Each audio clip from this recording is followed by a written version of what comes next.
I have a feeling that'll happen because no one's in lane 1 because it is just a 4-boat race. Well, let's hope that might help to put the crews all into the same conditions. The Romanians are probably strong favourites here, but they're out here, like you say, in lane 3, which kind of evens things up somewhat. Yeah, Simona Radis in the stroke seat of this Romanian 8. Incredibly, just on the medal ceremony less than an hour ago for the bronze medal in the women's double sculls. Here are the British 8s, desperate to get a gold medal. Annie Campbell-Ord in the stroke seat. Henry Fieldman, the cox who took bronze in Tokyo for the men's 8, with the rudder strings doing the driving. These Italians, stroked by Veronica Bumbaccia from Torino.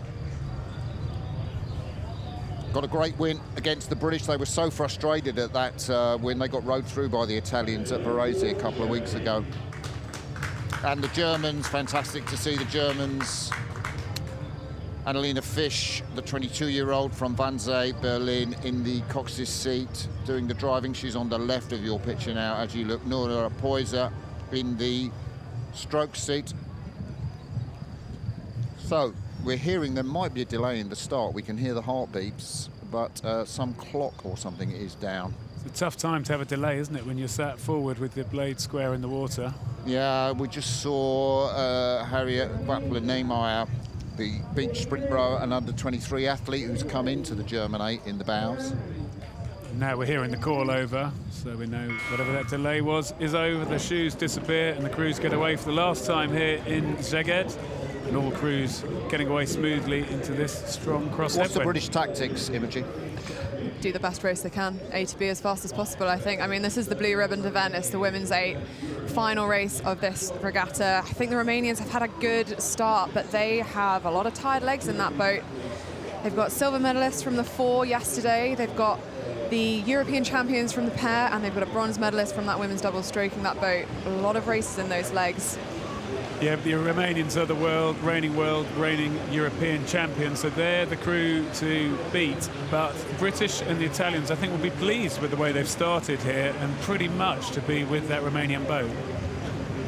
Yeah, we ride here following Eve Stewart, Lauren Owen, M. Ford, Hattie Taylor, and straight by Annie Campbell-Ord. This women's 8, it's really been building. The momentum's been building in the GB squad. They doubled up into 4s. Half of this 8 got a silver medal behind our top 4 at the last Varese World Cup, and they were very disappointed to be beaten by the Italians. They're going to make sure that doesn't happen this regatta. Yeah, I remember that in Varese, this Great Britain women's 8 had doubled up in 4s, and they were sitting on exercise bikes in between the medal ceremonies, getting themselves ready to be in this 8. This time not doubling up, unlike the Romanians, so that shoe is almost on the other foot. The Romanians will be hurting, having just raced, and the British are taking advantage of that. Yeah, that's where they would have wanted to be at 500 metres, just a lead, but maybe a significant one, nearly a second over Romania. Just to tell you what happened when these guys raced earlier in the regatta, the British led all the way down, the Romanians sprinted through them dramatically to take first place, but I think Britain are wise from that, Imogen. Yeah, they know what they want to do, and they've had a couple of results not go quite the way they wanted. And yeah, I think they want to make that middle 1,000 the quickest part. Well, and as you say, Imogen, all Henry Fieldman can do with this crew is keep them in their lane and keep them doing their thing, and they're currently on the move. And really, apart from that first, 200 metres or so, when the Romanians might have led the British since then have been on the move against the Romanians, and they're still opening a bigger and bigger gap. Yeah, this is significant. They're coming up to half a length up on the Romanians. You never want to count out a Romanian sprint, Never. so I'm sure that Henry is going to be telling them more, get me to 4 seat, get me to 3 seat, get me to 2 seat, keep moving out on this Romanian 8. He's not looked to his left, Henry Fieldman, at all, as the camera pans onto the Romanian crew. And we should just mention Great Britain coached by Richard Chambers, the Leander Club coach, and he's chuffed that the Leander Club have released him for this year to work with these British women. Here's the gold and silver medal race. Romania down at the moment, the world champions. Well, here we go. We're coming up to the 1,000-metre mark. The Romanians have stopped the move of the British. The British were moving away. I think the Romanians have stopped that at about half a boat length. We're going to see it here. The British are underrating. They're at 36 strokes a minute. The Romanians are at 39, where they've been the whole way. The Romanians are starting to make progress. I think we've got a very big third 500 coming. Yeah, the gap down to just 5 metres now. That was a decent move by the British, but I think there must have been a call from Victoria Stefano Petruneau. The 21-year-old Cox comes from Vadori on the Black Sea. Can't just see her there in our drone picture. What great shots we're getting from the drone. There she is. She comes from that town on the Black Sea. Look across to her right to tell her crew the bows are going through the British. This is sensational from Simona Radis in the stroke seat. Vincenea and Angel, who just were in the pairs as well. What have the British got? Well, really interesting to see that these two crews have never gone the same speed as each other at any point in this race. Either it was the Romanians going quicker and then the British went quicker. Now it's the Romanians who are on the move, and the British are going to have to desperately try and hold that move, as they pretty much now, as you can see, bow ball to bow ball. Yeah, the Brits are doing their best to respond. They're a length up on the Italian crew that beat them 2 weeks ago, so there is an increase in speed there, but the big target's the Romanians. There's got to be. They have been the fastest women's 8 for quite some time, and that is really the goal. And they really want to get that gold medal. They want the top of that podium. There's the middle of the British boats. There's the Romanians, head in, legs screaming. Obviously, 3 of them have raced early in the regatta. Simona Radis, how is she doing this in the stroke seat? She's got power to come as well. If the race for lanes early in the regatta was anything to go by. And if anything, I'd be worried in the British 8 now about the Italians who've come charging back at them. As we saw, the Italians had a sprint finish back in Varese 2 weeks ago. The British really kind of played their hand in the second 500. The third 500 belonged to Romania. Who's going to take the fourth 500? Boric and Bubacha in the stroke of the Italian 8, and we saw Giorgia Palacci, the Moto Guzzi oarswoman, the 26-year-old, the bow woman, really sticking it in.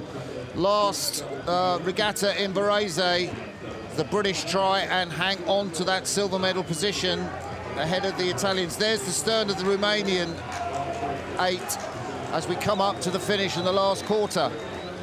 Yeah, the Romanians are up over 40 already. GB and Italy have started their sprint. Germany is not going to be in this race. These are the 3 medalist crews, but it's just a matter of what order. The Romanians are pulling away. They're the fastest moving boat on the course as they come down into the last 250 meters. It's going to be a question of what are the Italians doing. Yeah, Romanians up at 44 strokes a minute. They've timed their race well. They didn't get phased when the British moved away from them. The British have looked to hold that move of the Italians, and I think they've done that successfully. We're coming into the red boys, coming down towards the line. The Romanian supporters are on their feet. Their crew look like they're going to get the gold. Great Britain trying to hang on to an overlap as we see them coming down now, Martin. Yeah, we're coming down to the finish. We saw Petruneau, the coxswain there, but this is about, for me, Simona Radis, the world's #1 oarswoman. She's jumped out of the double. An hour later, she's stroking this 8 to a gold medal. Romania take gold. Great Britain have to settle for silver. Italy take the bronze medal ahead of Germany, who are a little way back. That was an amazing row from Radis and her crew. Thanks to Angel and Vincenea, of course, rode earlier in the pair, but they showed why they were world champions, didn't they? Yeah, they held the nerve really well. There was confidence in that crew.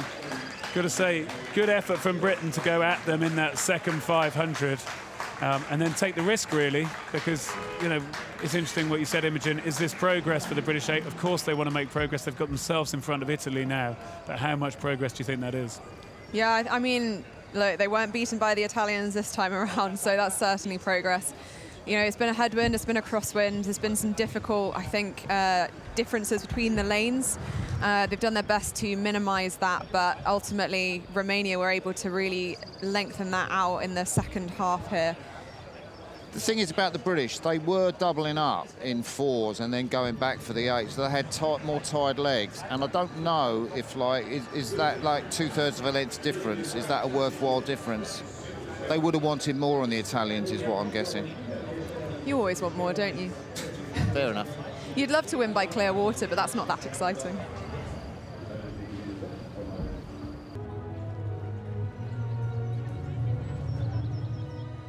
Ladies and gentlemen, the national...